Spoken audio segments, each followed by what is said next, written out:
Good. Well, thank you for your patience. Before we start, I'd like to thank our sponsors, and that is all of you. This event is paid for by the Canadian taxpayer, and no corporate money has supported this event.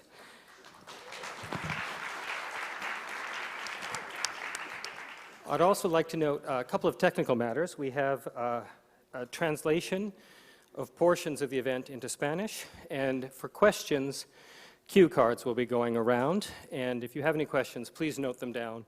We'll collect them and have a Q&A later. I'd also like to recognize that we're living on traditional First Nations land here, and we are very grateful for the use of it. Right, well, thank you very much for coming to this very important event on Venezuela, a country which, by any measure, is currently in crisis. Since 2013, the country's had an economic collapse on par with the Great Depression in the United States. It was once one of the richest countries in Latin America. It is now one of the poorest. More recently, the country has experienced a slide towards authoritarianism. In recent months, the freely elected National Assembly, controlled by the opposition, has been stripped of its powers by government supporters. The country, as you know, has been racked by protests that have been brutally put down by the government. And most recently, regional elections on October 15th suffered from widespread intimidation, manipulation, and electoral irregularities. The country is highly polarized between opponents of the government and its supporters, both of whom are very passionate. Now, in an age of rising inequality, both nationally and globally, few people can gainsay the moral principles underlying many of the government's supporters. However, these sort of divisions make resolving the situation particularly difficult. In response to this crisis, international actors have become heavily involved in a broad effort to resolve the crisis. Just this afternoon, hosted by Minister Freeland, the Canadian government brought together a meeting of the Lima group of foreign ministers from 12 countries from across America to address the situation. Because of, on the back of this very important event today in Toronto, and in the context of this crisis, we've had the pleasure of bringing together an immensely talented group of individuals, government leaders, and experts who will discuss both the crisis, the results of the Lima Group meeting, and how we might go forward. We will start with the view from Canada and then move on to a discussion of the crisis. Now, on our first panel, we have two esteemed guests who really need no introduction, but it's my job, so I'll introduce them. The first is the Honorable Erwin Kotler, who's chairman of the Raoul Wallenberg Center for Human Rights, an emeritus professor of law at McGill, former member of Parliament, former Minister of Justice and Attorney General of Canada, and an international human rights lawyer. Professor Kotler has been a powerful advocate for human rights around the world for decades. His accomplishments are long, but most recently in September, Professor Kotler was appointed by the Secretary General of the Organization of American States, OAS, as one of 3 international experts to assess whether the situation in Venezuela should be referred to the International Criminal Court for consideration. Our other speaker is, of course, the Honorable Chrystia Freeland, Canada's Minister of Foreign Affairs. Minister Freeland was first elected as Member of Parliament for Toronto Centre in November 2013, and then re-elected in October 2015 as Member of Parliament for University Rosedale, including the University of Toronto. Between November 2015 and January 2017, she served as Canada's 18th Minister of International Trade. She is, as I'm sure all of you know, an esteemed and accomplished journalist and author with a highly distinguished career at the Financial Times behind her. She received her undergraduate degree from Harvard University before her continuing her studies at Oxford, where she was a Rhodes Scholar.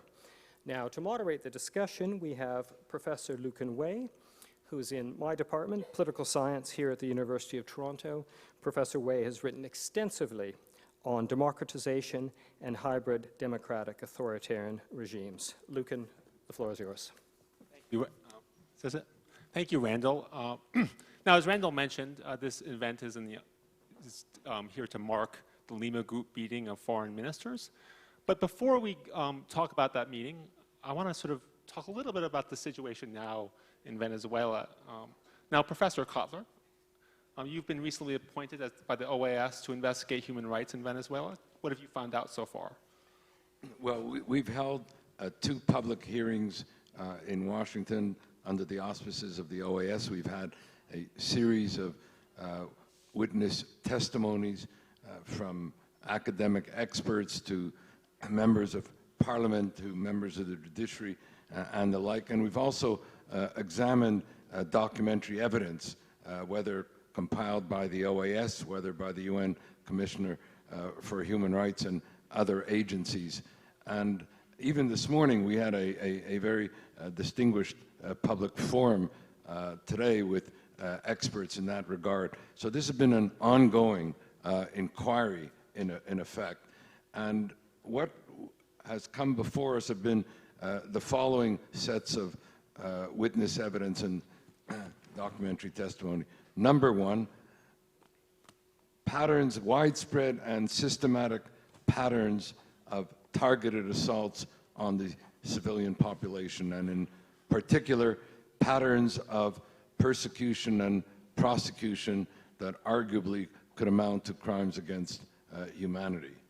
Secondly, the criminalization of dissent, in particular targeting the democratic opposition in the criminalization of dissent, the resulting imprisonment of political leaders, for which Leopoldo Lopez's metaphor and message, evidence with respect to torture in detention, not only with respect to political prisoners, but with respect to those engaged in civilian protest and the like. And maybe I'll just conclude on this, because one of the most disturbing sets of evidence has been evidence of the pervasive and deepening humanitarian crisis.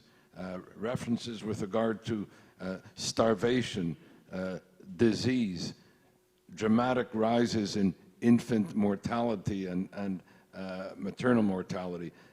Some 11,000 newborn that died in 2016 alone.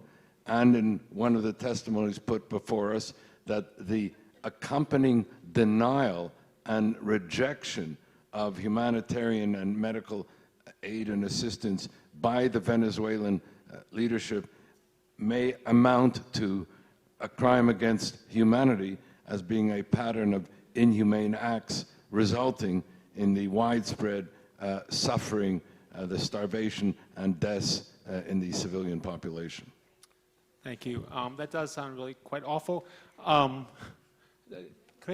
Minister Freeland, the situation in Venezuela does sound really very awful, but I just want to get a sense from you, though, given the fact that we are currently in an era in which there are multiple crises around the globe. It seems sort of almost an apocalyptic time to some of us.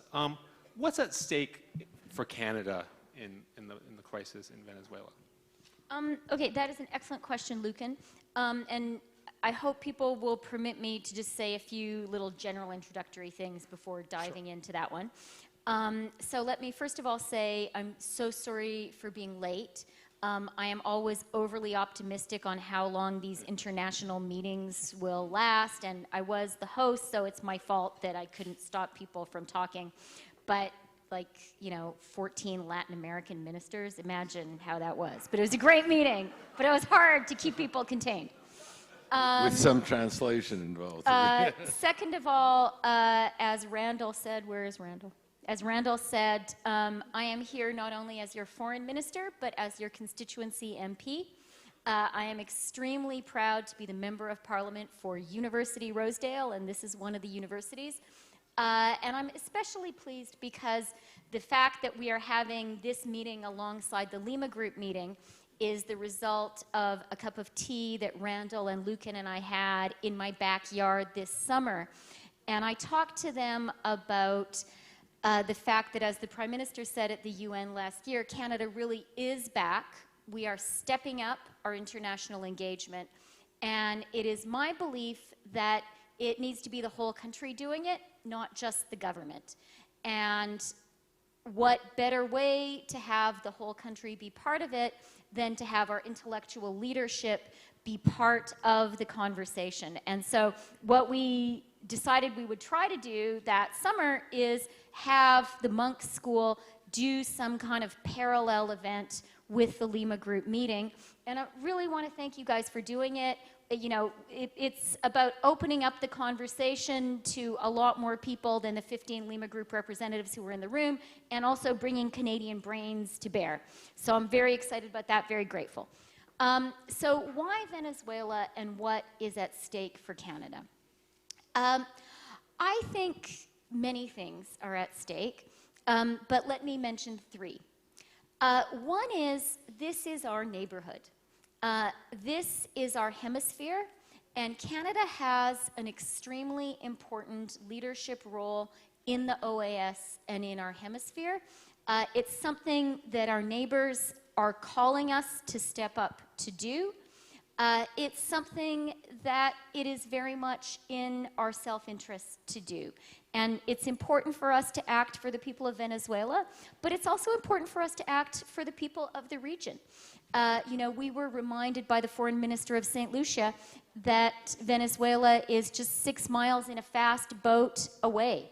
Erwin spoke very movingly about the humanitarian crisis in Venezuela. This is spilling over the borders to Colombia and to Brazil. So these are our neighbors. We need to act in solidarity with them, and we feel that strongly. Second, as you know, both Lucan and Erwin have said, there are important principles of human rights and democracy at stake here. And, you know, I am so proud to be Canadian, and I'm so proud of Canadians, because it's kind of a truism of politics that actual regular humans, like all of you, don't actually care about foreign policy, that it's way too esoteric and people only care about bread and butter issues. In my experience as foreign minister, it's completely untrue. I was, you know, 2 weeks ago, I went to see Blade Runner at the Manulife Center with my son, and then we went to Indigo afterwards, and 2 people in Indigo said, "I'm a Venezuelan Canadian, and thank you very much, Minister, for what you're doing." And then another 2 people mentioned what we're doing on the Rohingya, and someone mentioned what we're doing on Ukraine.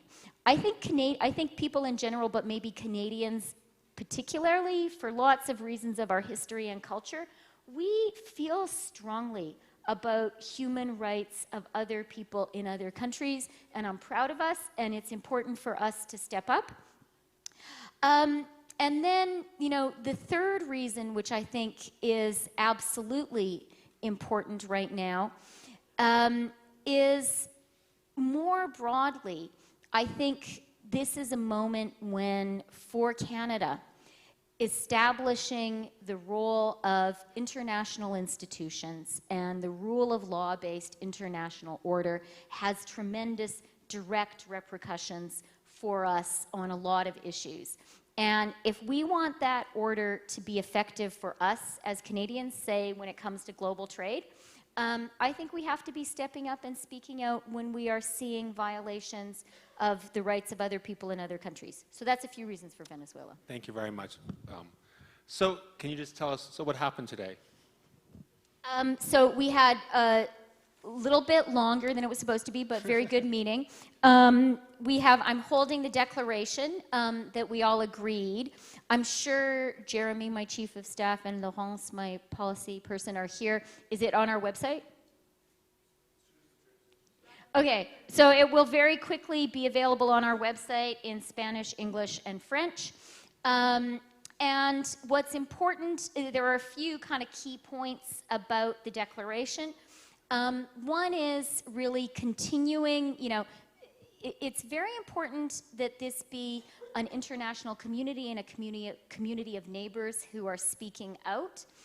This is now the 3rd meeting of the Lima group, and so we are continuing to say, you know what, we care, and I feel it's so important to say it to the people of Venezuela. Like Lucan and I, A secret thing is we've actually known each other probably longer than I've known anybody else in this room because we were students together at Harvard.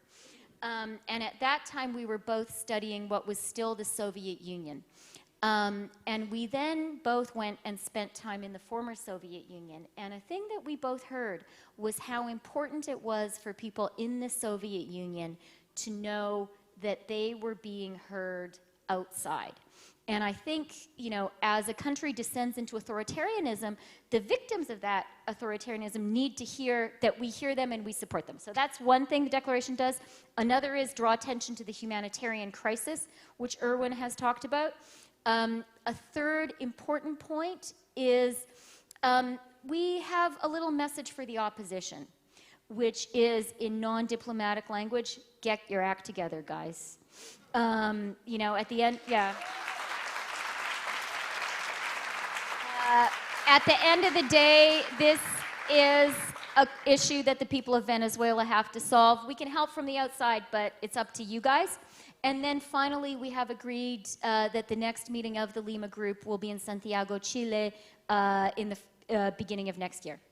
Great. So I'm going to talk about what we can do, the West can do to promote democracy in Venezuela. But before that, I'd actually like to draw on your experience, Professor Cutler. You have extensive experience advocating for human rights around the world. I mean, it seems like, you know, since Andrei Sakharov and Nelson Mandela, you've represented, as well as in Russia and Saudi Arabia, an enormous amount of experience. Based on this experience and your work in Venezuela so far, you know, what kind of pressure is likely to work in a case like Venezuela? Okay, I'll just, if I may, just take a quick 10 seconds because I want to commend the foreign minister for her moral leadership, not only with regard to Venezuela, but recently with regard to Rohingya as well, and having Bob Ray serve as a special envoy, her initiatives with regard to the Ukraine. It's not only that Canada is back, it's that it has a foreign minister who can not only bring Canada back, but take initiatives so that we are at the forefront of the struggle for human rights and democracy in our time. So thank you.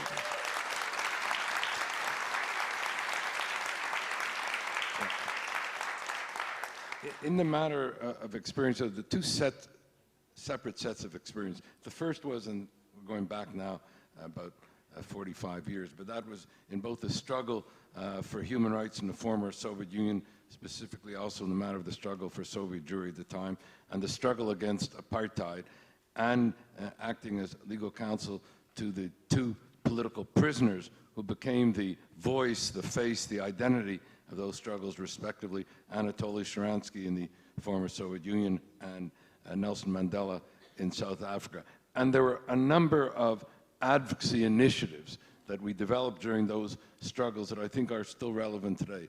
The first was the mobilization of shame against the human rights violator, and in particular to use legal representations in that regard, and to unmask and expose how the human rights violator is violating not Canadian or American law, but their own law, their own constitution, their own undertakings to their own citizens. The second thing is what might be called the internationalization of advocacy. It can't work if it's going to be just one country alone that is seeking to struggle for human rights and democracies.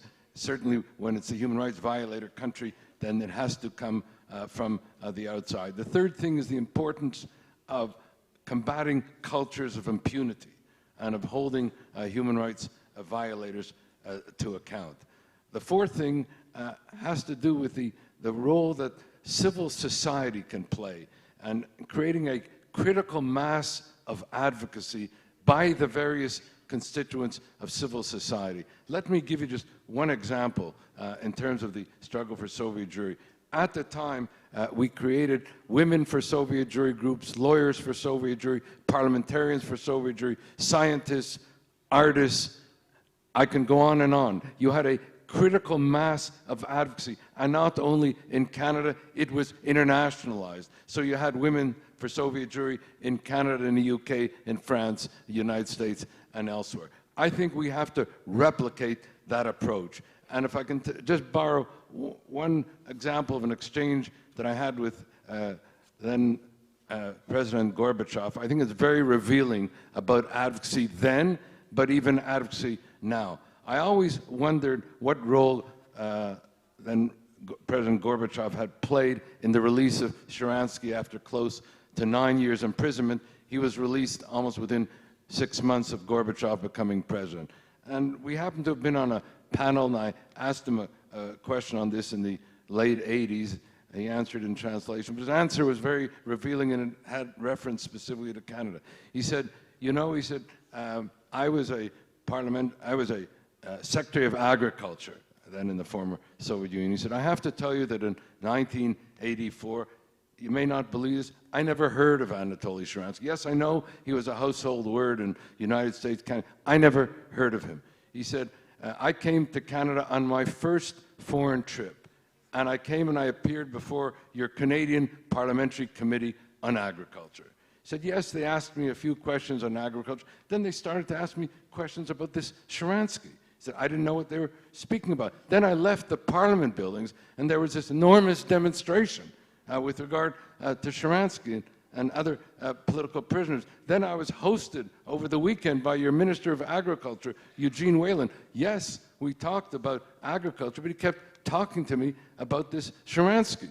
He said, well, a year later, I then became president of the Soviet Union, so I ordered up his file. He said, I looked at the file, he said, yes, he was a troublemaker, but he wasn't a criminal. And then came the important words for now. He said, but it was costing us. It was costing us politically. It was costing us economically. It was costing us in terms of our image and reputation. So I ordered his release, and then the critical words, in our self-interest. In other words, we have to make it to reach that tipping point where Venezuela and other the leadership will realize it's in their self-interest to begin to do the right thing.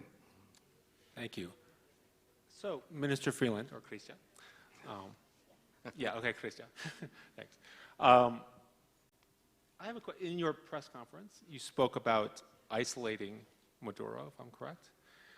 Does this essentially mean that you've given up on the ability of Maduro himself to scale back and democratize? I mean, is the aim of the Lima group to topple Maduro?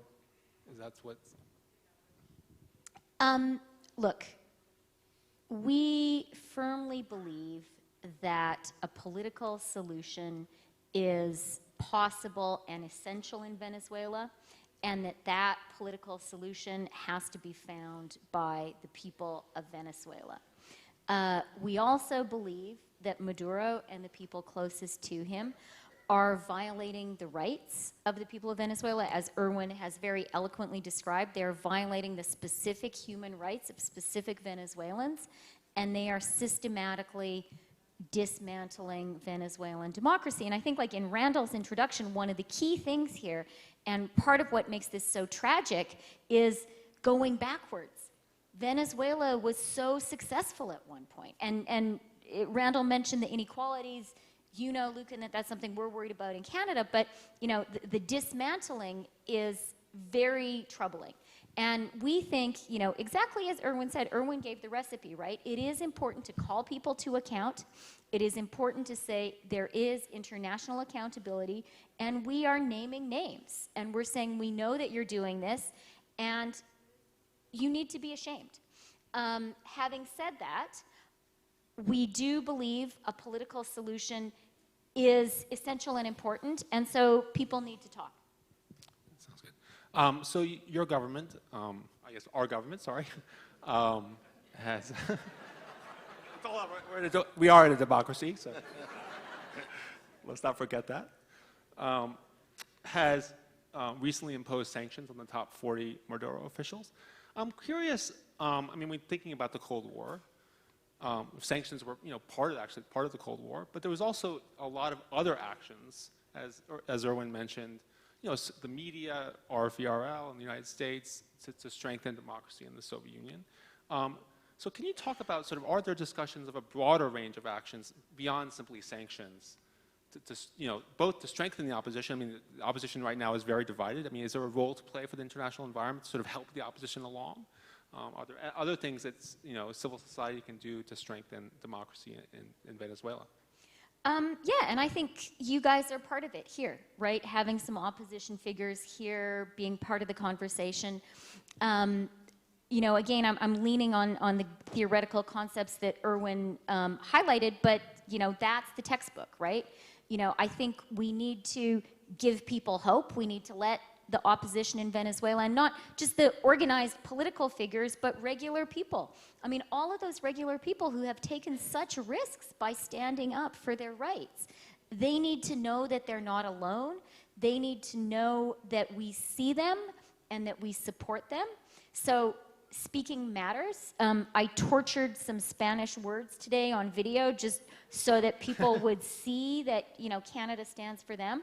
And I think we do need to support the opposition in sort of being part of an international dialogue. I think Erwin's point about creating broader civil society support is important as well. I think we need to speak frankly also with the opposition, as we've done in our statement, and say, you know, the time for infighting is kind of over.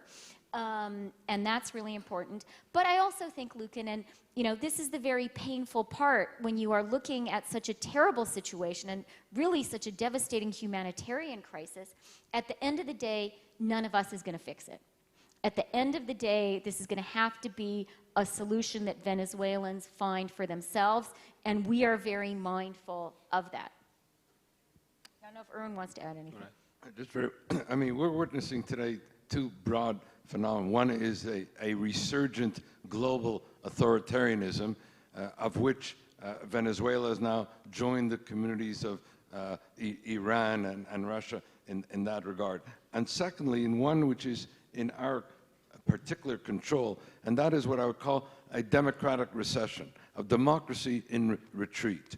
And 2 weeks ago, we had a convening of public advocates and writers, intellectuals, etc., in Prague, and we adopted the Prague Declaration for Democratic Renewal. It's a call really for civil society, as well as everywhere, to mobilize an international coalition for democracy. And Venezuela was named as one of the countries where this coalition for democracy must work to restore democracy in a country that, as the minister had put it, is sliding into a dictatorship. And we need to expose the manner in which it is sliding into that dictatorship, the manner in which it has effectively nullified the democratically elected parliamentary assembly, and more than that, that it has prosecuted and persecuted the democratically elected members of that National Assembly, of the local mayors, of the political leaders of the opposition and the like. So the manner in which what we are witnessing in Venezuela is a suppression of democracy, a suppression of the rule of law. Not only is there no independent judiciary, but the judiciary has been taking orders with respect to the manners in which the political leaders are arrested, imprisoned, and sentenced. And one of the incredible things we heard at our hearings in Washington was, just to take one case study, Leopoldo Lopez, one of the judges in his case, who's now fled to Toronto, actually acknowledged that she had acted on orders of the Maduro regime with respect to his sentencing. Another witness acknowledged how he was coerced in giving a confession under torture against Leopoldo Lopez. The prosecutor who gave, as he put it, false evidence, fled Venezuela as well. So that's just one case study, one looking glass into a pattern not only of human rights violations, but a culture of impunity. And that's why it is so important to hold the human rights violators to account at the same time as we mobilize the constituencies of democracies around the world, the community of democracies. I believe that if we make a concerted effort, buttressed by strong grassroots advocacy, we will yet see democracy, human rights, and the rule of law prevail in Venezuela. Because I've never seen such an effective diaspora as the Venezuelan diaspora here in Canada. And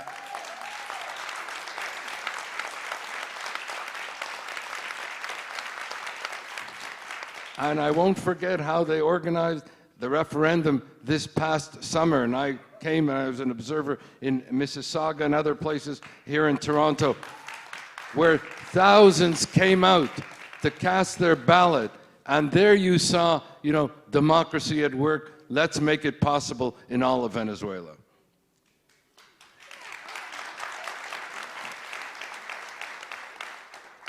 Thank you. So actually, unfortunately, our time is sort of wrapping up, but I just want a final question for Christia. As you mentioned, you and I came of age during the fall of communism. And yeah, they were the good days. And in many ways, this situation is comparable. I mean, you have the same kind of brutal regime right now, as Erwin has emphasized quite rightly. But in other ways, it's a little different. I mean, I think one of the things that made, in a sense, the fall of communism easy, if I may put it, in Central and Eastern Europe, was that pretty much everybody hated communism. Even the party leadership, even party members. But the situation in Venezuela, I think we can agree, I think there are protests outside that testify to this. The situation in Venezuela is unfortunately much more polarized. And while the Maduro government has very little support, I think it's at 20% or something, my sense is that Chavismo, as such, does have a significant base of support in Venezuela. And furthermore, there are many in Venezuela who do not want to return to the pre-Chavez status quo. So I guess my question is, you know, does this, you know, the polarization within Venezuela, does that affect your strategy towards democratization? In other words, does that in any way influence your strategy? So a few thoughts there. So first of all, you know, to the point about everybody hating communism back in the days when we were in the Soviet Union, then former Soviet Union, you make me think, Lucan, of that excellent sort of black Russian humor of the mid-90s, which is everything that they, as in the Soviets, told us about communism turned out to be false, but everything they told us about capitalism turned out to be true. This is the Russian joke in the days of the rise of the oligarchs. So yeah, you're right. Look, to your point about the different politics of Venezuela, every country has different politics. And Randall alluded to some of the deep economic inequities that existed in Venezuela. And, you know, by the way, back in the day, the Bolsheviks had some popular support too, right? For not unrelated reasons. And yes, the Mensheviks had more and all that, but, you know, there was support for regime change in the Tsarist regime. So that is surely the case. And this is not about us, the Lima group, choosing who is the government of Venezuela. That is not our job. And that, by the way, is one of the strengths that Canada brings to its international voice. Canada has never been an imperialist power. It's even almost funny to say that phrase. You know, we've been the colony. And we're quite careful and thoughtful about what we do internationally. I would remind people that Canada chose not to be involved in the war in Iraq, a very, very wise choice, both at the time and in hindsight. So what we are standing for in Venezuela, exactly as Erwin said, is we are standing for the human rights of the Venezuelans, the rights that they have according to their own laws.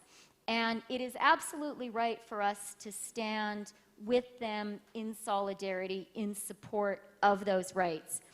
As this is a concluding remark, I just want to echo one thing that Erwin said that I think is very important and actually is very much in line with Lucan's own academic research. We are, by the way, very lucky to have Lucan becoming a Canadian, living in Toronto, being a professor at the U of T. He is one of the world's leading political scientists on authoritarian regimes, and now increasingly is working on how democracies can slide into authoritarianism, a sadly relevant subject. And Erwin's point about this, I think, is so important. At a 30,000-foot level, I think one of the biggest foreign policy issues, but also domestic policy issues right now in the world, is liberal democracy as a way to live is shakier today maybe than it has been in our lifetimes. And we are seeing lots of countries backsliding, and we're seeing lots of countries that are authoritarian, kind of authoritarian and proud of it, you know, and kind of saying, like, really? Do you think the way you guys do things is better? We're not so sure. That is something we need to be very mindful of. And I really believe in Canadian liberal, small L, liberal democracy. It is the core of who we are as a country. And we have to really work hard to keep our own democracy strong. And exactly as Erwin said, to really have strong alliances with other democracies in the world, which is one of the values of the Lima Group. Thank you. Unfortunately, we have to wrap this up. Thank you. Thank you, Christia. Thank you, Erwin. We now move to the second panel of experts who will further explore the crisis as well as pass forward. One of the experts is me, so you're stuck with me. I'm sorry. I apologize. However, Jonathan Hausman will take over. Mr. Hausman is the chair of the board of the Canadian Council for the Americas, which helped organize this event. I thank them very much. And he was also a founding co-chair of the Munk School of Global Affairs Advisory Board and currently lectures in the school's Master of Global Affairs program. So without further ado, why don't you come up? Okay, muchas gracias. Thank you very much. Really glad to see everybody here.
Thank you again for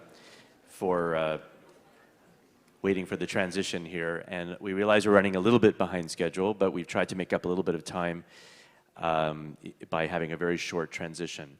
So without further ado, I would like to introduce our panel. And this is a panel of experts to talk specifically about Venezuela and also about the international community around it and what the options are available to it.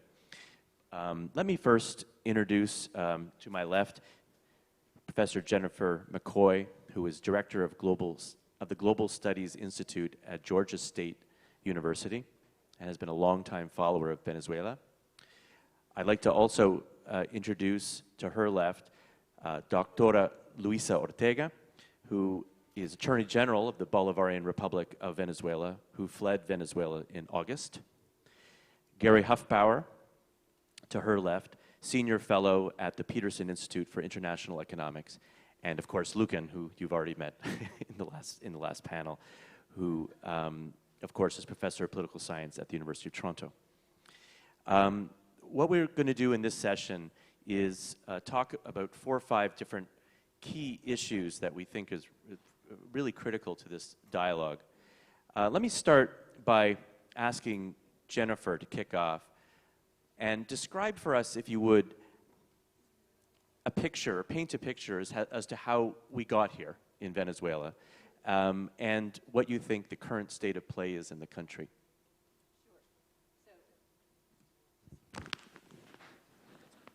Okay. Thanks, and thanks for the invitation to be here, Jonathan, and to the Canadian Council of the Americas and the Munk School. In a lot of ways, I think what we've seen is an experiment, an 18-year experiment in political and economic change and an attempt to enact a new model that was called 21st century socialism, but an experiment that has gone awry in many ways. And so that we now have a government using all of its levers to stay in power, and a population that is desperate for relief from some of the things that we heard about in the first panel, and a political opposition who thought they had people power behind them, and who had conducted and organized 4 months of daily protests over the summer, and then thought that they had popular support and would sweep, even given problematic conditions, but would sweep the elections last week and did not. So we have a political opposition who thought they had the people power to bring about regime change and did not, and failed in that goal and are now disoriented. So I think what we're currently looking at is a government that is strong at this moment, has the institutional powers and levers, and has just enough democratic veneer to avoid the category of authoritarianism or dictatorship, but is clearly not democratic. It is strong in terms of its control of institutions, which does include some measures of social control as well, but it's also vulnerable, particularly financially, with the economy and particularly with its foreign debt and foreign debt ratio to its export earnings, one of the highest in the world. The opposition is at this moment, because of these failures that I mentioned, is divided, demoralized, discredited, and trying to figure out what to do. Their own personal ambitions, I think, as well as competing strategies, sort of sabotage their efforts at unity, which in the past they had had some great success when they were unified, coming close to winning presidential elections in 2013 and sweeping the legislative elections in 2015. So they have been able to do it. But right now they are, I think, disoriented. They had put a lot of their eggs in the international basket, in fact, and perhaps not enough in working to energize and to build the broad coalitions needed at home to help to resolve the severe challenges.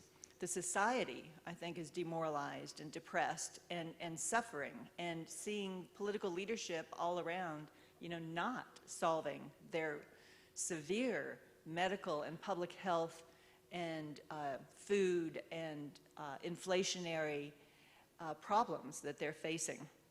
Now, we've just seen municipal elections announced for December. So the opposition will now face a dilemma and a decision to make in terms of participating in those elections just coming off of these past elections. And finally, we have an international community that in many ways has little leverage. We've just had a great discussion about this, but in many ways has little leverage over a country that has not in the past depended on foreign aid, et cetera, and who does have what Lucan in the past has called black knights, and has the saviors in China and Russia in particular, as well as international bondholders. So these, there are dilemmas about what to do. And many people did expect that the formula of street protests plus international pressure the sanctions that have been enacted to date, plus the economic vulnerability, would lead to defections within the regime, kind of the normal process of a transition when you're talking about that, or to possible talks and negotiations. But this has not happened. So I think that what we need now, Jonathan, is to examine what are some of the incentives and disincentives that might apply, particularly to the government, as it makes its choices and calculations about whether to consolidate power and retain control versus opening up to try to address and resolve the serious problems of the country.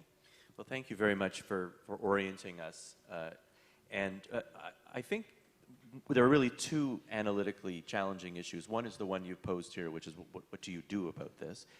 The second is the more academic question, which is, are our theories about how governments react to very tight economic straits and a deterioration of public support, do those governments actually go away, or do they actually adjust? And I think what I'd like to do is address for a while the second issue, and we'll come back to the question of what does the international community and opposition do about this deteriorating situation. So I wanted to just observe that there has been indeed a shocking deterioration in democratic institutions in Venezuela to any observer, whether you're reading the New York Times or whether you are a local. And I guess who better to comment on that question than the Attorney General, who fled just 2 months ago from the country. And I think Luisa, if you could provide us with your perspective on how did this deterioration take place, number one. And second, what do you think is currently the modus operandi of the government as it attempts to maintain some level of legitimacy and control?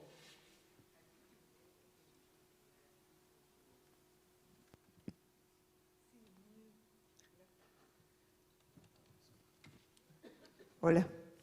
Sí. Above all, and first of all, I'd like to say thank you for inviting me to address you. I would also like to acknowledge the solidarity given to us by Canada, by the Canadian government that has expressed its interest together with the Lima group in order to be able to rescue democracy in Venezuela.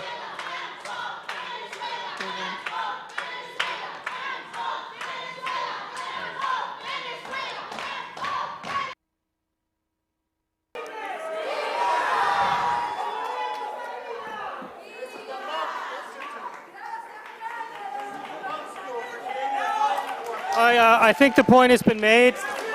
Gentlemen, sir, I'll have to ask you to stop or we can't continue. We will continue, and let me pay my respects to, pay my respects to the health we see in this room of the Venezuelan civil society in the country of Canada. Deepest respect to all of you, and we will continue.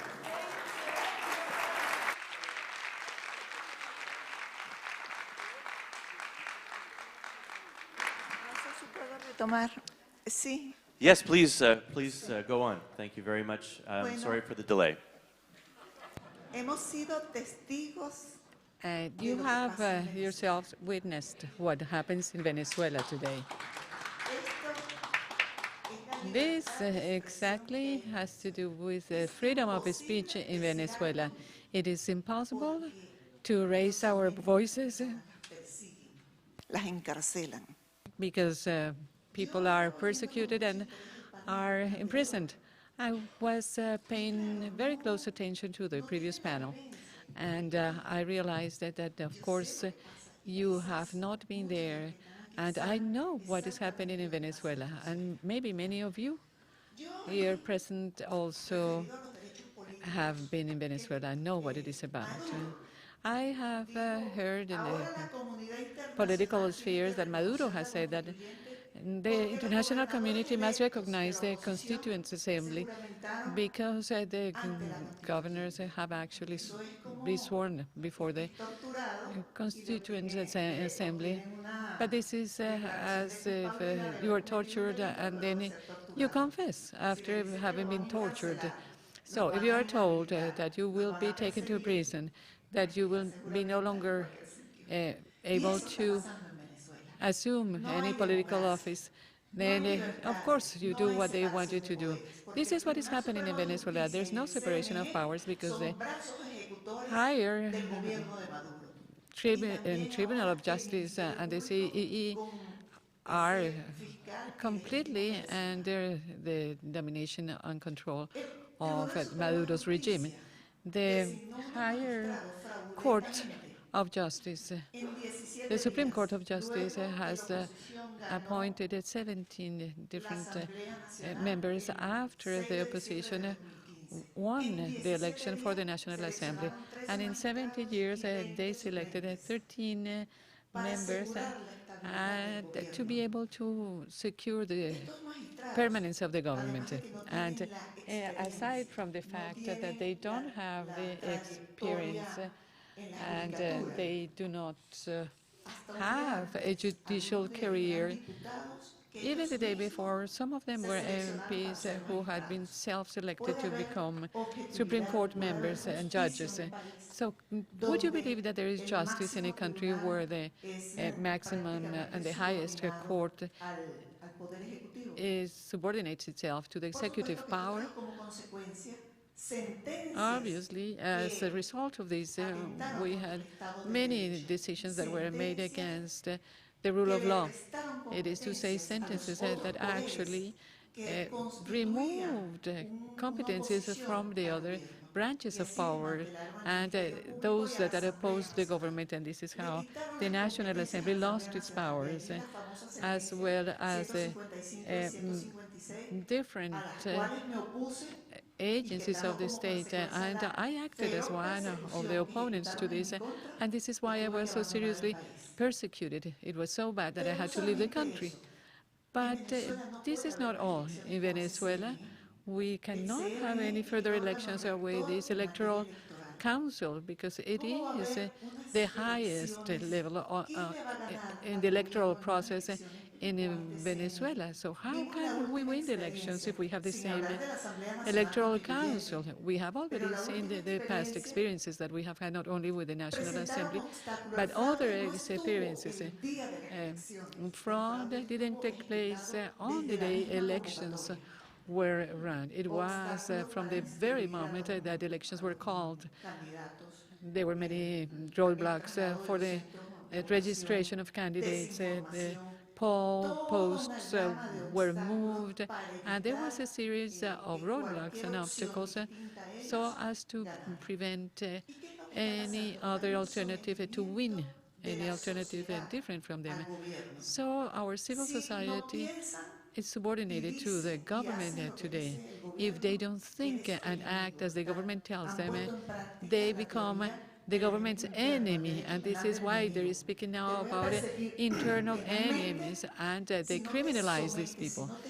If they do not subordinate themselves to what the government wants, they're persecuted and they're imprisoned, and they have enslaved them through the benefits that should be actually accorded to them in any other society. So whoever makes a denunciation or speaks up or speaks about reality or speaks about any violation of human rights, that person will be persecuted, will be considered an enemy of the state, and will have to be punished by the state. And this is happening at the judicial level as well. And topic of justice has also been dwelled upon here. If we don't have an independent judicial system, there will be no justice. And in Venezuela, we have no justice. This is why the country is non-operational today. And in Venezuela, what we are facing today is that the security guards detain people, they cut their communications and appoint their own legal counsels. It is to say that it is not the citizen that chooses his or her own legal counsel. The legal counsel is imposed by the government. And this is why the Venezuelan society is now in miserable conditions, and it has deteriorated to the extreme. And as your Foreign Affairs Ministry has said, it is the Venezuelan citizens who have to solve this problem. Those living in Venezuela, those who have had to flee the country, and we have to unite together to find a solution for Venezuela and to reinstitute democracy and our institutions.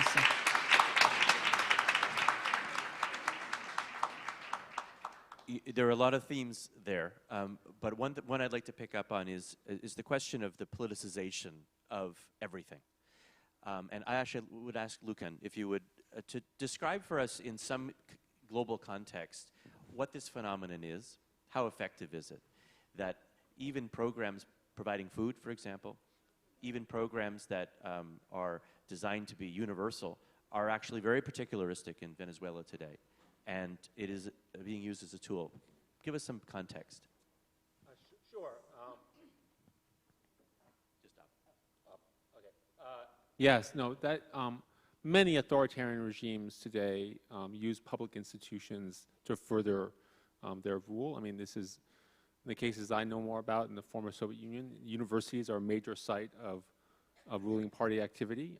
That's very common, and it's also a very effective mechanism of maintaining your power because, you know, for most people, politics is a kind of sideshow in the circus of life, and what they really care about is eating, and sort of democracy is really not up there, and so I think it tends to be a very effective strategy. Gary, do you want to make any comments on that? Well, thanks, and thanks very much for inviting me. The difference between advanced countries such as Canada and many of the developing countries in terms of the reaction function to bad economic times is extreme. So in advanced countries, if you have, you know, high inflation, high unemployment,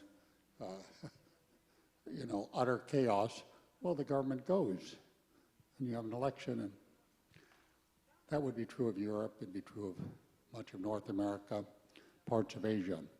That's not the circumstance for many developing countries.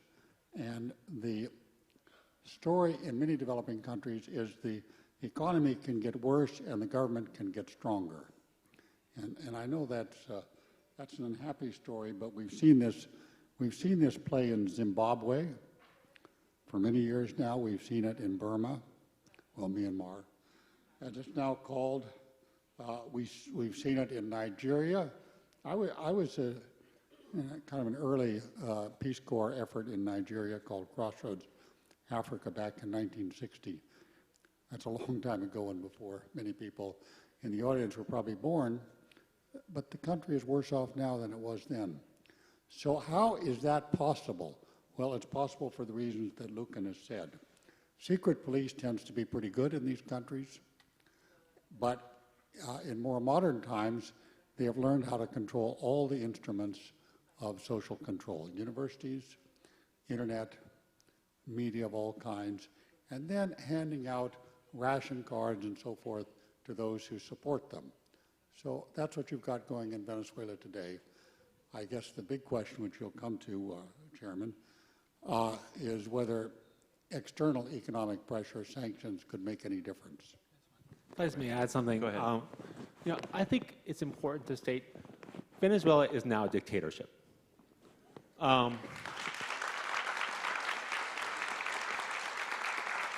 And I say this as someone who has studied extensively hybrid democratic authoritarian regimes. I wrote a book on it. These are what I call competitive authoritarian regimes, regimes that engage in wide-scale abuse, but nonetheless, democratic institutions function, and opposition can, if it gains enough support in the ballot box, win power. Now, for many years under Chavez, Venezuela was kind of a classic hybrid competitive authoritarian regime. But basically what's happened in the last year is that it has become a full-scale dictatorship. And what do I mean? First, the major two opposition leaders have been banned from politics. This would like be in Canada if the Liberals held an election but banned the Conservatives and NDP from running. There would not be a competitive election. Even more troubling is the fact that the regime has shown the capacity to overturn the will of the electorate. You had a freely elected National Assembly that was stripped of its powers. So one gets the sense, this is as an academic I say this, I have no investment either way, is that elections now are very close to meaningless. Because if you know that they can be overturned, it suggests that the democratic institutions no longer have meaning. Thank you very much. One thing we wanted to make sure we did in this panel is sort of to level set on the economic facts in Venezuela. There's a lot of speculation.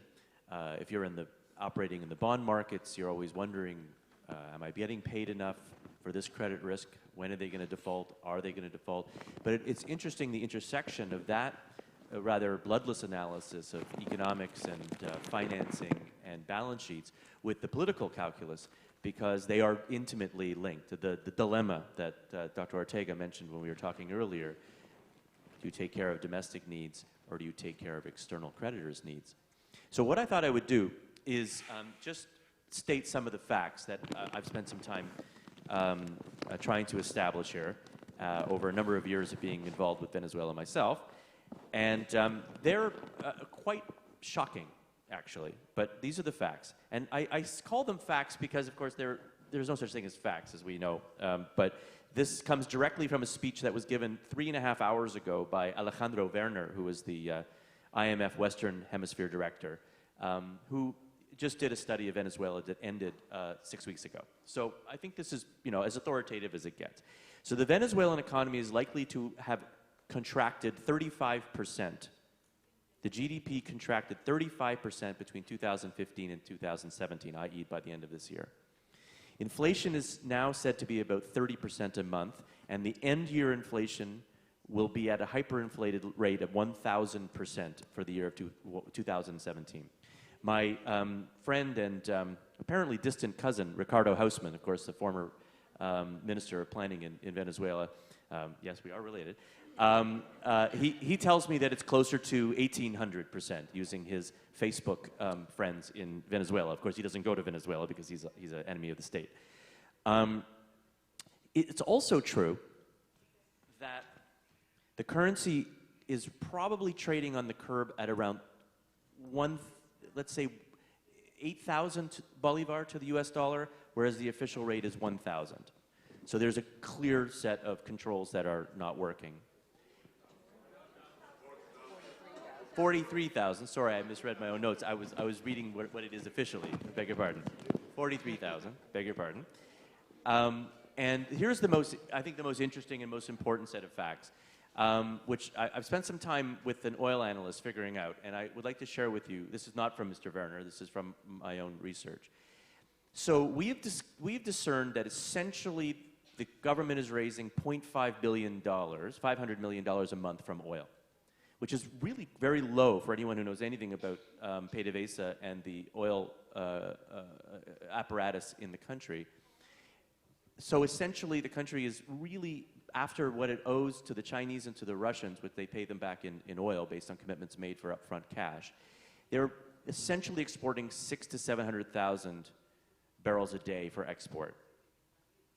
So that means that without oil rising to about $80, it's very unlikely, at least based on this analysis, that the government will be able to meet its August of 2018 maturity payments, because the reserves after the payments today, or no, sorry, tomorrow for PDVSA of 1.5 billion, and on next Thursday for 1.5 billion, will leave $4 billion of reserves. And if you use the rolling cash that I've described coming in based on oil, it's not possible for them to pay the maturity in August. So those are the facts, as best as I know them. So the question then, if I can ask, maybe I'll start with Jennifer. The question is then, what are the levers available to the government to deal with this impending dilemma? And what do you think the reaction function will be? I'd like to ask each of you, what do you think the reaction function is most likely to be? Well, the levers available to the government are two. One is continued social pressure and control, and basically to make these payments, which they have prioritized, they have to cut back in imports of food and medicine.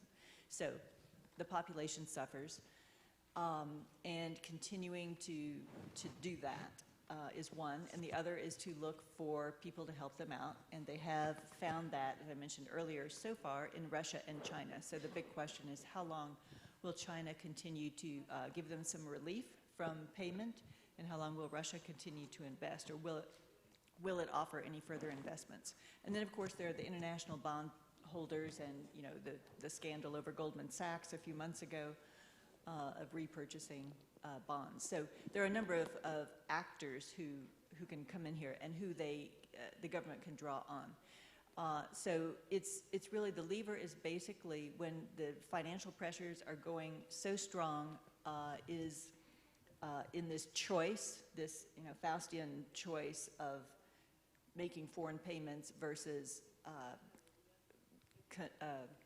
providing for your population, is to use repression because you can't provide for your population, and use repression to stop dissent.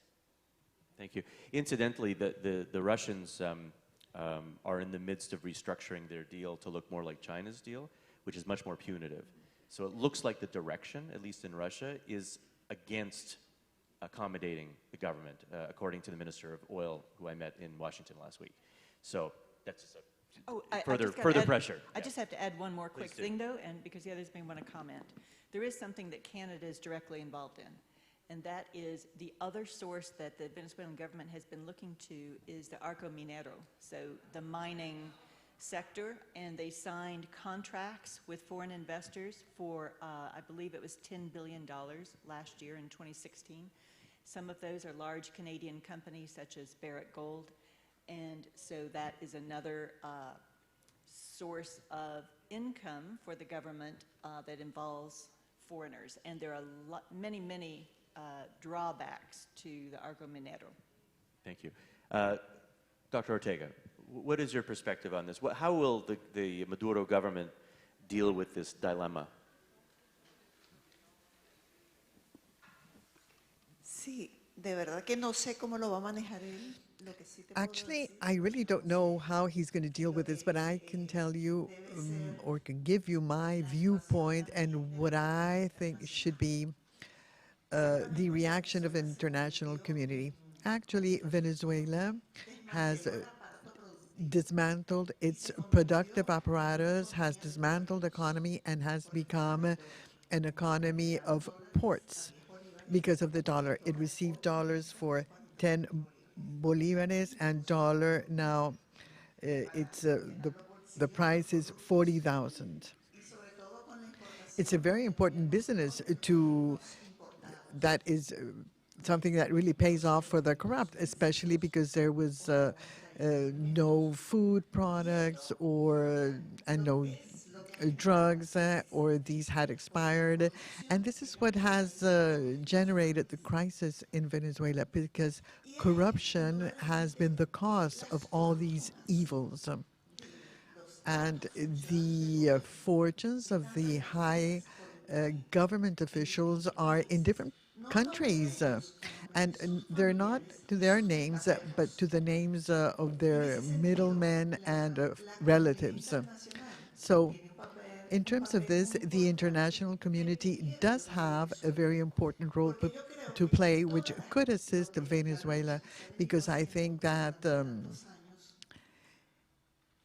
given everything that has been done for so many years, the success would be if they were to freeze the fortunes of these people and their middlemen and their relatives, because that will have a true impact in their pockets. And I, as a Venezuela who has fought for the democracy and freedoms in my country and who left in order to leave a country that has a dictatorship, as has been well said here, it's important for the Lima group to include as part of the agenda to check out, to oversight the fortunes that these people have outside Venezuela because they are the proceeds of corruption. They are the proceeds of corruption. Jennifer, do you want to give a summary translation? Yes. Well, the last thing that got the applause was the doctor was asking for the group of Lima to consider not only sanctions, the targeted individual sanctions against officials, but of their friends, family, and allies in whose name many of the assets are held abroad, and that would be another tactic of control, or sorry, of pressure on the regime. Right. Picking up on the theme of the dilemma of domestic versus external, Gary, would you care to comment on, again, how this dilemma has been, what precedents there are in history as well as perhaps in current day? Let me give a, well, thank you, Jonathan. Let me give a brief summary of 100 years of history of the use of economic sanctions. Regime change has often been a object, and that's clearly what's going on here, despite the foreign minister's rather diplomatic answer to Lucan's question. In about 30% of the cases in the last 100 years where we've focused on regime change has been achieved. So it's less than half. What factors work for preserving the existing regime in Venezuela, and what factors are on the other side? Well, the first factor that works to preserve the regime is exactly the one that Lucan emphasized. It's an autocracy. And autocrats prove to be pretty durable, unfortunately. But that's life. A second factor which helps the regime preserve itself is it has had a long history of antagonism to the United States, and I would say generally to Western Europe. And that has reinforced a feeling in the population that they're beset by enemies. And that's a very common factor that preserves regimes.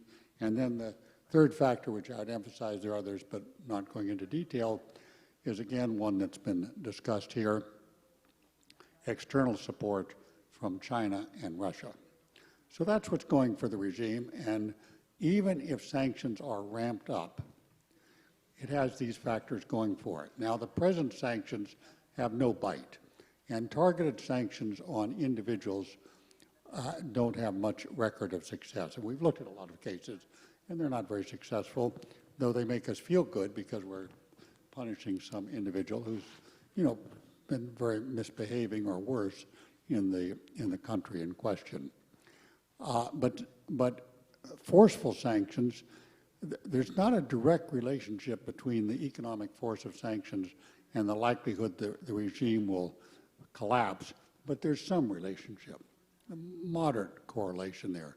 And forceful sanctions have not been tried on Venezuela. If they were tried, it would visit a lot of pain. At some point, the pain might hit the supporters of the regime, which will be the army and the secret police. But that's a ways from here. The most effective form of sanctions, which has only begun to be used, is to deny the country finance. Obviously, we can't deny it finance from China, but it could be denied finance from Goldman Sachs, and in fact, that has already happened. So I would say if the international community decides to apply serious sanctions, there's a reasonable chance that this regime would fall within a year or two. I wouldn't say within a few months. Now, I do think there's a big question. I want to stop with this. You know, sanctions can overturn a regime. They cannot ensure stability of what follows. And we have many cases where sanctions have succeeded in overturning regime, and afterwards we had chaos. So that's a consideration. Overturn a regime, yes. Other things need to be done to have a stable, resulting country. Thank you very much. I wanted to please add any other comments, but I was also going to just press on something that Erwin Kotler said earlier, which really was yet another kind of pressure, which is potential consequences that leaders can face if they are indeed deemed to be committing acts of atrocity or crimes against humanity. There have been examples, obviously, where that is quite effective. And I'm just wondering, I was thinking of Serbia, where you think that might play a role as well. But please make other comments as you were going to. Sure. So one thing I want to say is that it is indeed quite remarkable to me that Maduro has survived such an economic crisis. You know, as Randall mentioned at the start, you know, this is the Great Depression in about 5 years. It's quite remarkable. At the same time, as Gary mentioned, you know, autocracies have survived incredible economic crisis. I think Zimbabwe is perhaps the most extreme example. I mean, for a long time, Kenya under Daniel Arap Moi. I mean, there are many cases of dictatorship surviving, you know, really awful, awful crises. And I think, you know, one of the reasons why, and this gets to actually, I'll get to the ICC in a second, is that an autocracy can almost always survive if it can maintain elite unity, elite cohesion. In other words, if the ruling party, the military remain cohesive. And, you know, I study autocracies. About 70% of autocracies that have broken down because of major defections from within the ruling coalition. So here we have one example. So if this continues, then the regime is in trouble. You know, only 11% have fallen due to sort of mass protests from below.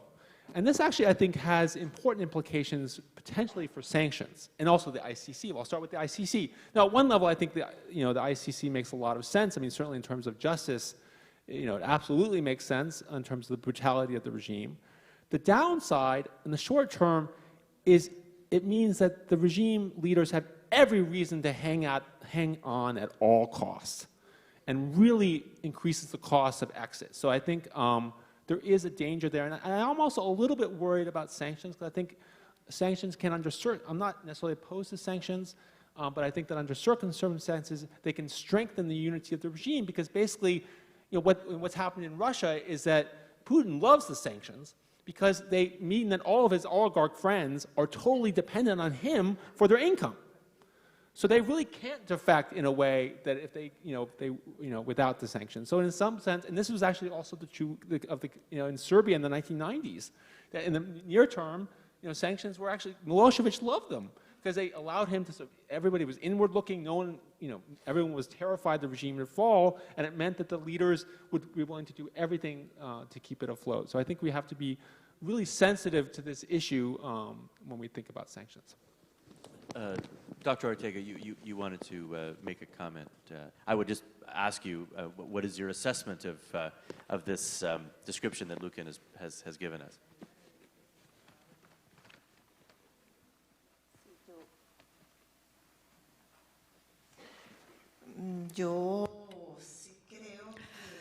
I do believe that measures that are taken against a country can be effective, provided that they are not detrimental for society as a whole.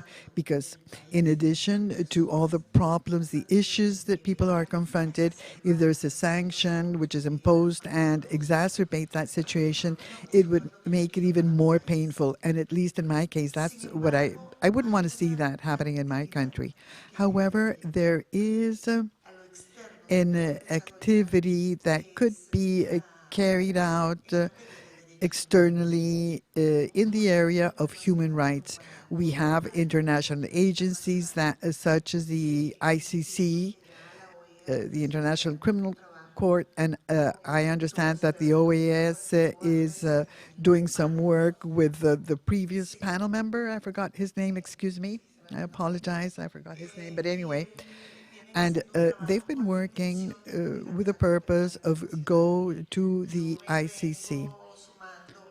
And I have been supporting them in this activity, and I would also like to, with some evidence that I have, to at some point go also before the ICC in order to sanction the systematic violations of human rights that could be violations of rights of humanity, which are not only the political rights but also tortures that have taken place in Venezuela, illegal arrests, people that have gone missing, and missing people, not only people that are in freedom, but people that are not in freedom have gone missing. And this has to be sanctioned, has to be punished at some point in time. And I think that we should all try to see that this be done. Because whatever happens in one of the countries, of course, has implications in other countries. And the other countries of the region are already being affected by the large amount of Venezuelans that have gone to these other countries, especially neighbor countries. So this does have an impact in the economy of neighboring countries and other countries of the region. And actually, many Venezuelans have also had to go to Europe. Over 2 million Venezuelans have had to abandon their country because they've been persecuted or because of the very serious crisis, because they have very options to find a job, and they've been forced to migrate to other country. And finally, I'd like to express my warm appreciation to all those Venezuelans that are living here. I wish you all the best. Jennifer, first of all, maybe you want to comment on Dr. Ortega's comments, first of all, but also what is your assessment of this, of Lucan's comments about the reverse effect, shall we say, of outside pressure to change things inside? I am concerned about it as well, because I think if we examine the disincentives to leave power or to open the door to the possibility of leaving power, I think there are three. One, for the leaders and those maybe in the middle ranks of the government and its supporters, is the risk of loss of assets. Second is the risk of loss of liberty, particularly of the leaders and the security forces involved in human rights violations. And third, a more broad public or mass potential risk is the loss of general welfare benefits if they are uncertain about what an alternative government might bring to them.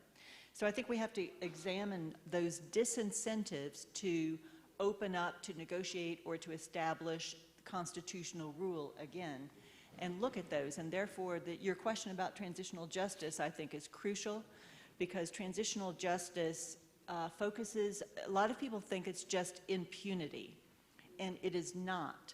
It focuses on reparations to victims. It focuses on conditional reduced sentencing, but conditional on paying reparations, giving information, telling the truth, promising not to repeat, etc. So I think that there needs to be some consideration of some transitional justice mechanisms while still holding to account the most grave violators of rights. And then, guarantees of a political future, so that guarantees that there will be due process, that there will be a political future for many who believe in Chavismo, let's say, if not Madurismo, but some of the principles that started the revolution and the support that Hugo Chavez had. So that's got to be there. And so I think that if we can focus on thinking about those incentives and disincentives, that we could perhaps move forward. and also to prioritize. There's been a lot of discussion, a lot of focus on the aim of regime change. And I think that the aim, first and foremost, most urgently should be on the humanitarian crisis and resolving that through hopefully negotiations with the United Nations and pressure from the United Nations, and to address the many agencies internationally involved with public health, now with the environmental damage. You know, this Arco Minero is not getting enough attention because it is a threat to the environment, which is an international issue and concern, and it's a threat to public health.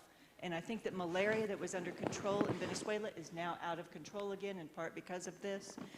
And then there's the refugee crisis, which is another international issue. So the United Nations and the international community should focus on all three of those issues, and then look at how the rule, obviously the rule of law, the constitutional framework has to be reinstated, but that is going to take some form of negotiations and to reach accountability.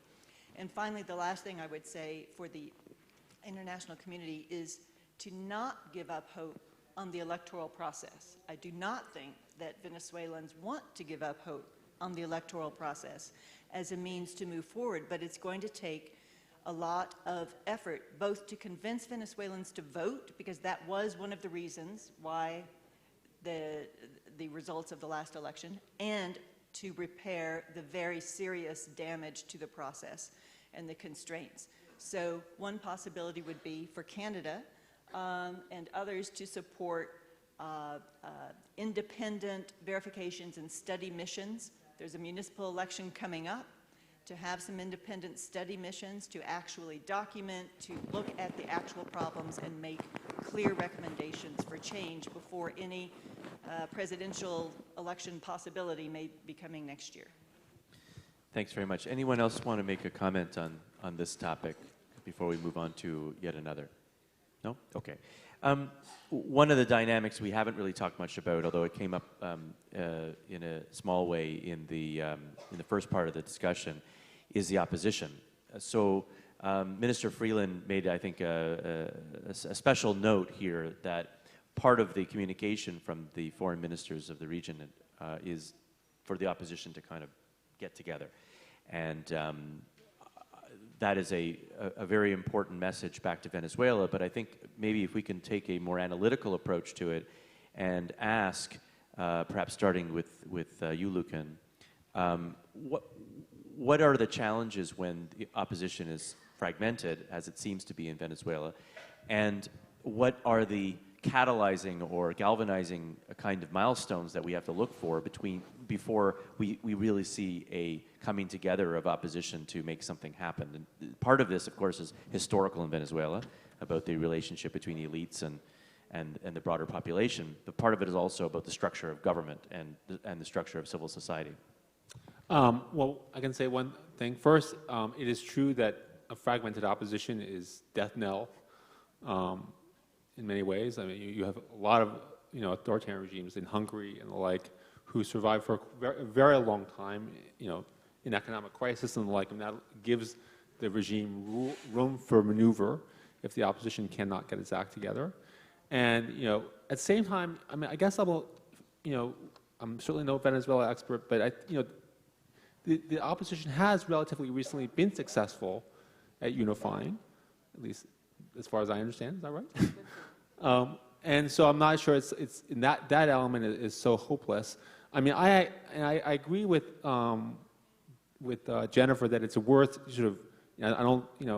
I think we can potentially revive the electoral process as central to change, and that's very important. It does worry me that sort of, it feels like it's now kind of a post-electoral dynamic. It's no longer about, because we don't even know when if there's going to be presidential elections, right? So it just feels like it's something else. And so I worry that even if the opposition was united, I'm not sure that would necessarily solve things. Gary, would you like to comment on that?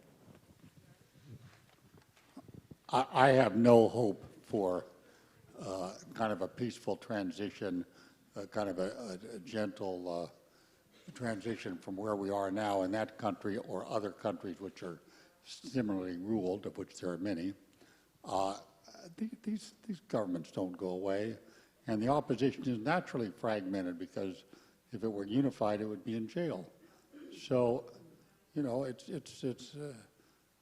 know, sometimes things have to get worse before they get better, as Mark said, and this is probably one of those unhappy situations. So, to just create a little dynamic in this panel where we basically agree with one another, I'm not in too much agreement with Jennifer that it would be possible to, you know, have these little green shoots come up here and there and so forth, and you'd have a nice transition. It's a nice idea, but in my review of history of economic sanctions and these kind of cases, it doesn't happen very often.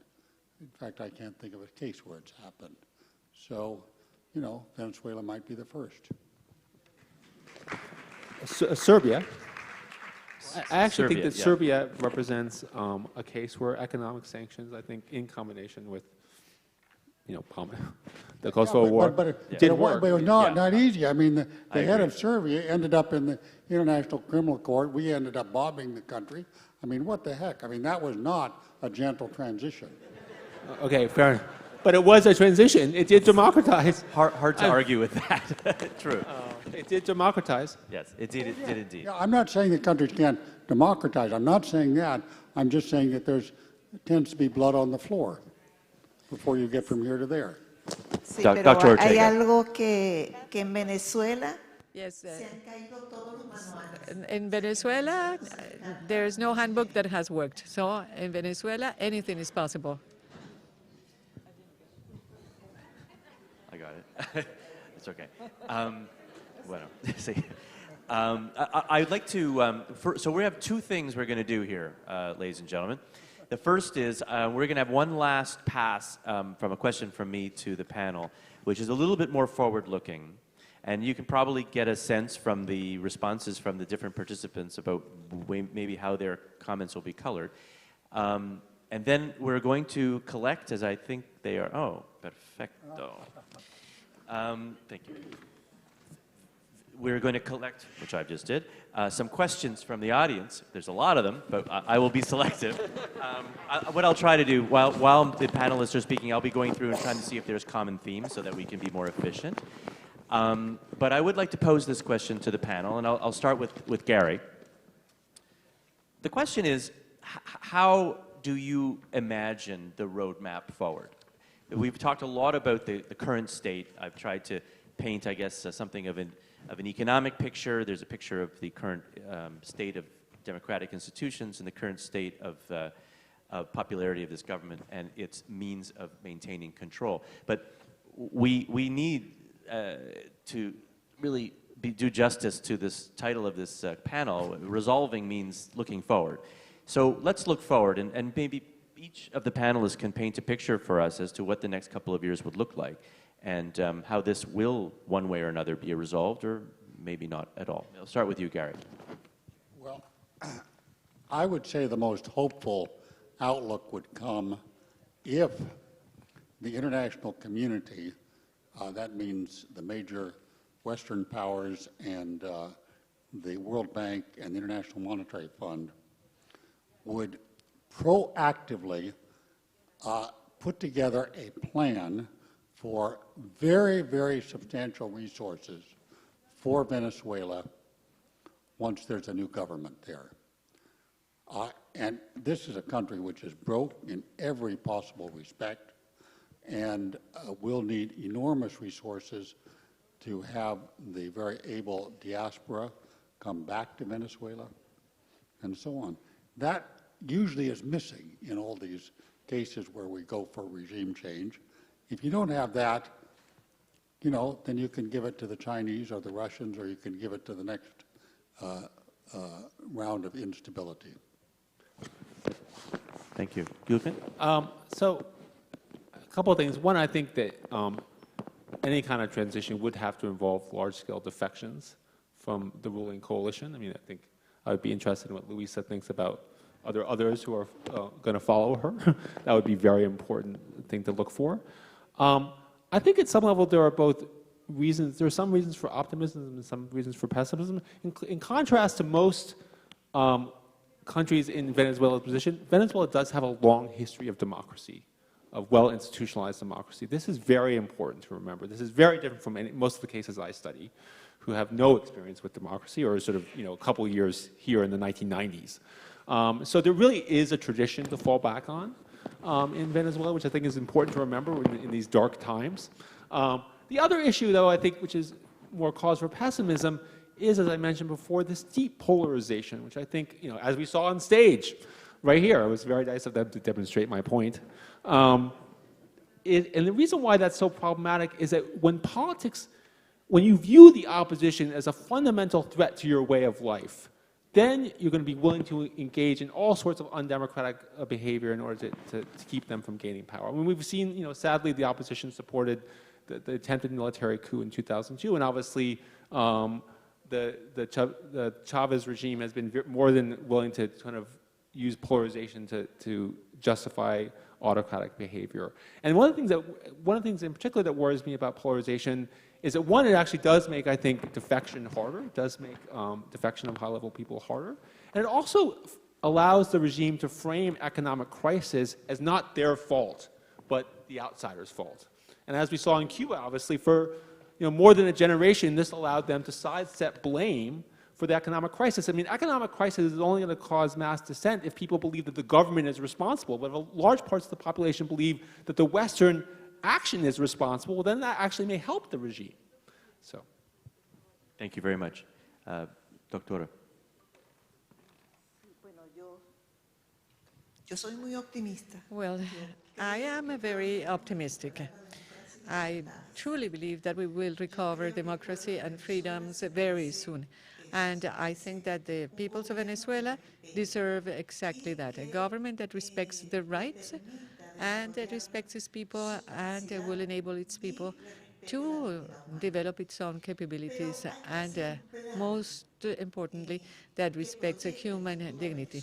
However, we have to draw plans into the future. And one of the key aspects, as Jennifer has mentioned, is to work through the humanitarian channel, and I think that that's a priority in Venezuela today.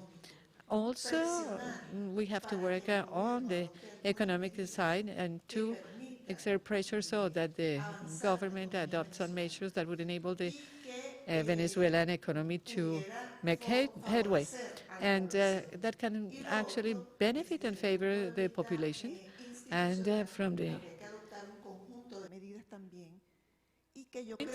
a series of measures would have to be adopted. I think that not only at the internal level, the government, but also the civil society should press for a change in the electoral arbitration, because with the one that we have now, with the electoral council that we have now, no elections will be won.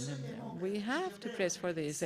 I believe in democracy and I believe in elections. I think electoral processes are the ones that actually strengthen countries. I cannot bet for violence for my country or for an invasion of my country, for external forces to come and impose this, and probably to increase the pain that the Venezuelan peoples have to endure today. I believe that this should be solved peacefully and through ways that will not cause any further damage and further suffering to the peoples of Venezuela. I think that they have enough now.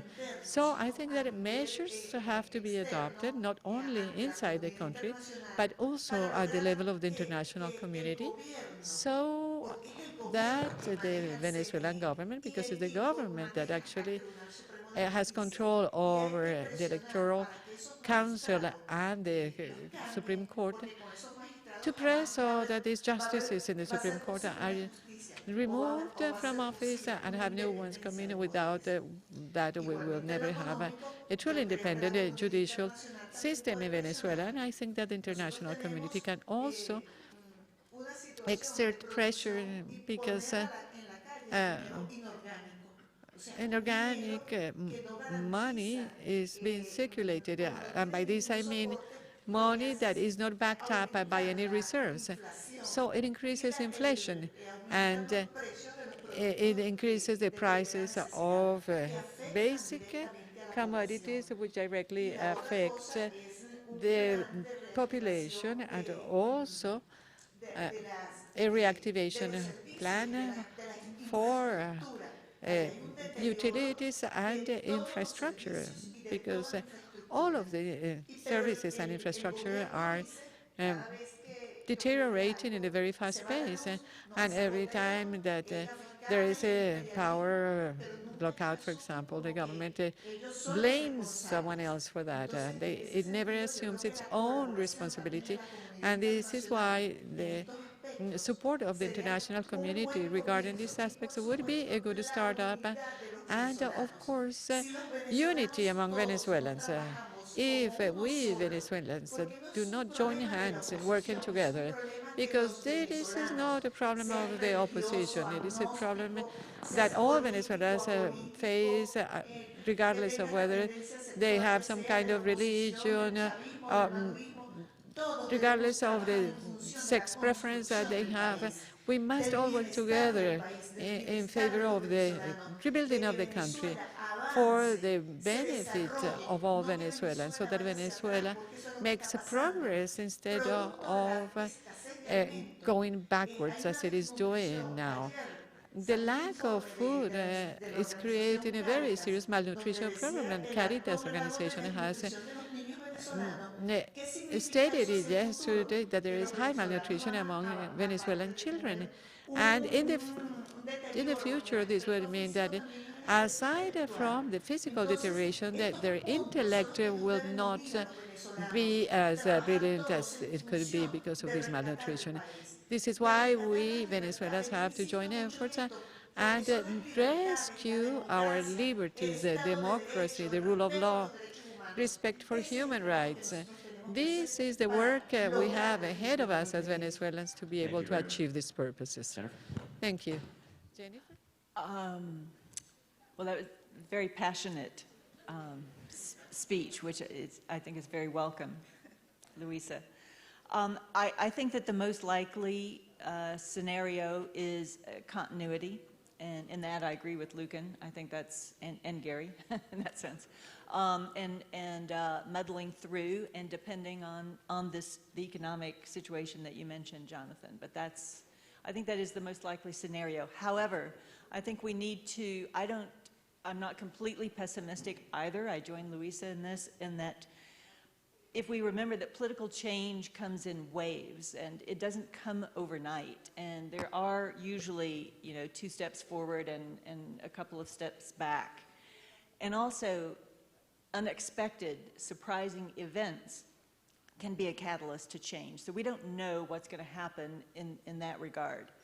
But the democratic experience and history of Venezuela is extremely important, I think, in this case, as is the democratic neighborhood, in that sense, the hemisphere, and the international norms of the 21st century. So I think that this latest situation where the political opposition in the MUD, the Mesa de Unidad, Democratic Unity Table, is fragmented now and split and possibly not recoverable, may open up new opportunities for new kinds of coalitions to build, for the civil society to be more involved in looking for this roadmap for the future, for other forces, dissident Chavistas, to participate. And so it may actually open up new opportunities for new mixes of people and strategies and visions to emerge. So I think that those are the possibilities for the future, and it's hard to prognosticate exactly what will happen, but at some point I have to share your optimism. Thank you. So we're 2 and 2. So I thank you very much all for your comments, and I know it's difficult to prognosticate in the fog that currently sits over Venezuela. We have questions from the floor. We have about 15 minutes that we will devote to responding to them. What I've tried to do is put them together as there are about 4 or 5 key themes that have arisen from the questions that you've asked. So let me just start, and maybe whomever wants to respond, just let me know. We want to get to a few of them, so we probably won't have comment from everyone. The first one, actually, about 5 or 6 of the questions all relate to the role of Cuba in Venezuela. And the questions really hint at, one, how extensive is the impact of Cuba and its own secret intelligence operations and foreign operations in the Venezuelan situation, number one. And number two, what ought countries like Canada, for example, that has a long history of diplomatic relations with Cuba, going to do about it? Because it is yet another incentive-disincentive question as it relates to affecting change inside Venezuela. Jennifer, do you have a view on this? Well, Cuba has been intertwined with Venezuela for quite a few years, obviously in the exchange of oil for doctors and teachers, but also in terms of the role of strategic and intelligence advice and role of intelligence officers in Venezuela. So yes, I think there's an extensive role. Cuba is an important actor in looking to the future. And, you know, one role it could play, if it so chose, would be to advise a negotiated type of transition and to offer safe haven for officials who may not be ready to face justice at home or abroad in the International Criminal Court. So that is a role it could choose to play. I don't think it is at that point of making that offer, and I think there have been some international attempts to talk to Cuba to see if it would play a role in mediations, but I don't think we're there yet. Right. Anyone else want to comment on Cuba? Dr. Ortega? No? No, I don't think so. Let me move on to another question which I think is important also, coming out from several of the questions that I have here. And that is, and I actually view this as being a Latin American problem, frankly a global problem, not just a Venezuelan problem. It's actually something that maybe Venezuela has most in common with its neighbors. And that is, there's been very little or no mention of the narco phenomenon throughout the entire region. That obviously involves Peru, Colombia, Venezuela, Brazil, all the way up to Mexico. And I wonder if Lucan, you can give us a sense of what is the role of the narco phenomenon in governments that are in these kinds of straits, if not only just to be in control of their own frontiers. Yeah, no, I think that can be very important, especially in a regime that's increasingly isolated and faces huge economic crisis. If you look at, cases like Burma in the 1990s, they relied heavily on narco money to survive. And I think what's particularly disturbing to me, I mean, there are so many things disturbing about the apparent involvement of high-level officials in Venezuela in narco trafficking. But one of them that you might not have thought of is that, it sort of makes defection much less likely because these guys worry about being imprisoned should the regime fall. And these guys have every reason to do everything possible to keep the regime in power, and they're going to be the ones calling for mass slaughter of opposition and the like. So I think that to me is deeply troubling, and I think I'm glad you raised this issue of criminality because I think that does partly explain, in my view, why the regime had the fact that it's sort of becoming, as many have argued, a sort of criminal enterprise, may explain why it has survived in the face of such crisis. Thank you. Anyone else want to come in on that question?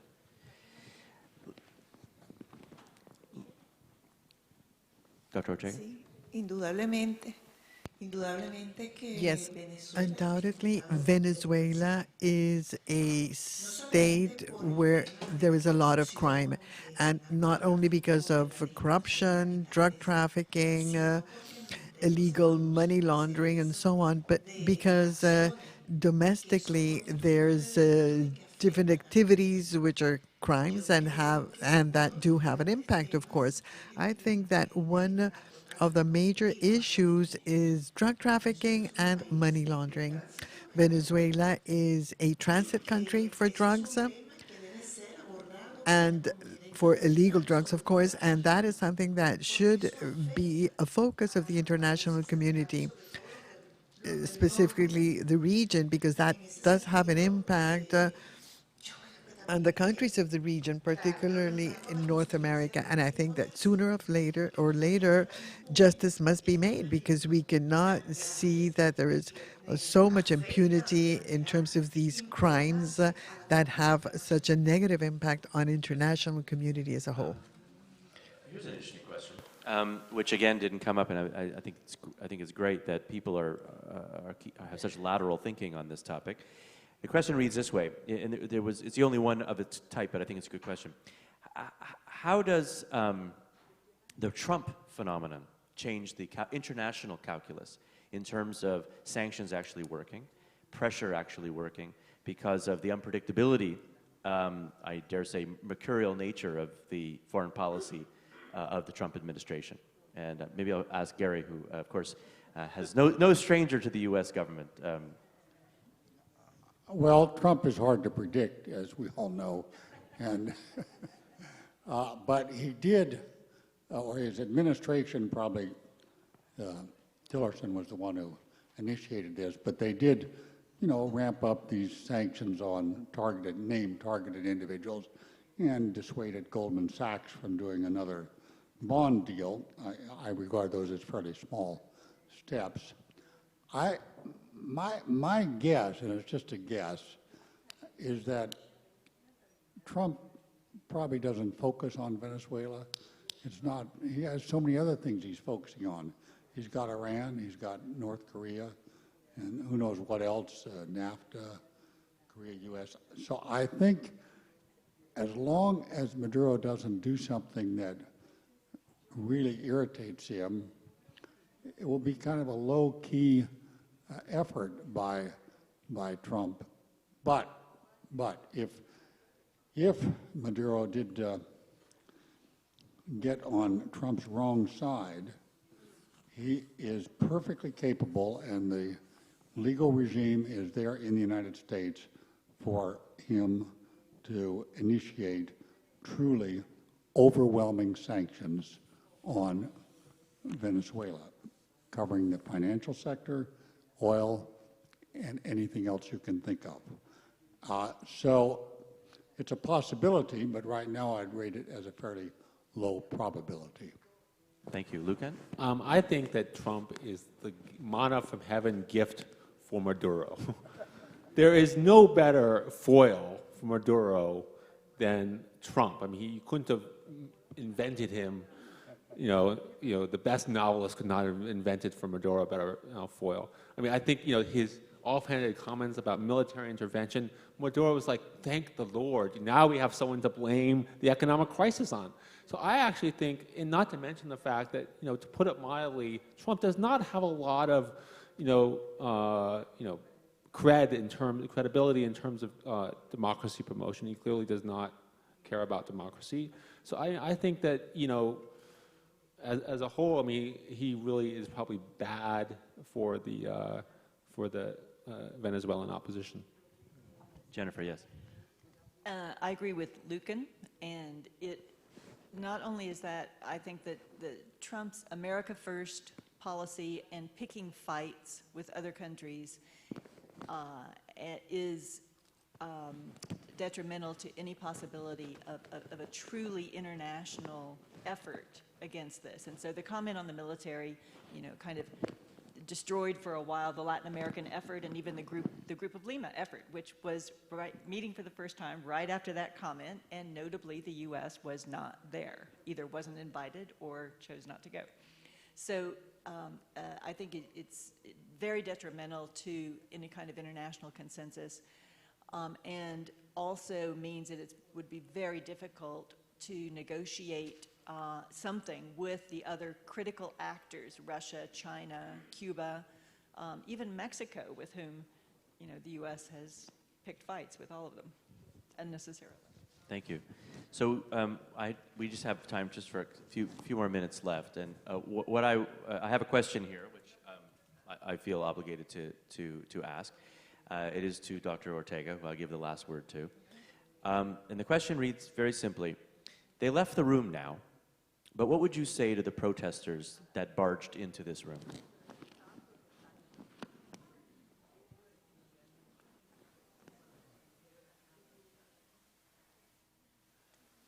Te confieso primero que mi inglés es muy malo. I confess that my English is not good, and therefore I didn't really know what it is that they said or had written. Now, because of their body language, they were expressing that they were unhappy or they wanted to prevent something from happening.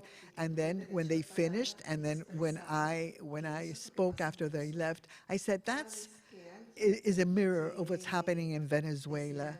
Every time that somebody wants to say something contrary to what the government says, every time that somebody criticizes public management, because that's the idea. I mean, citizens have to be critical of how the government is performing, because if people say you're not doing this right, then they can change what is being done.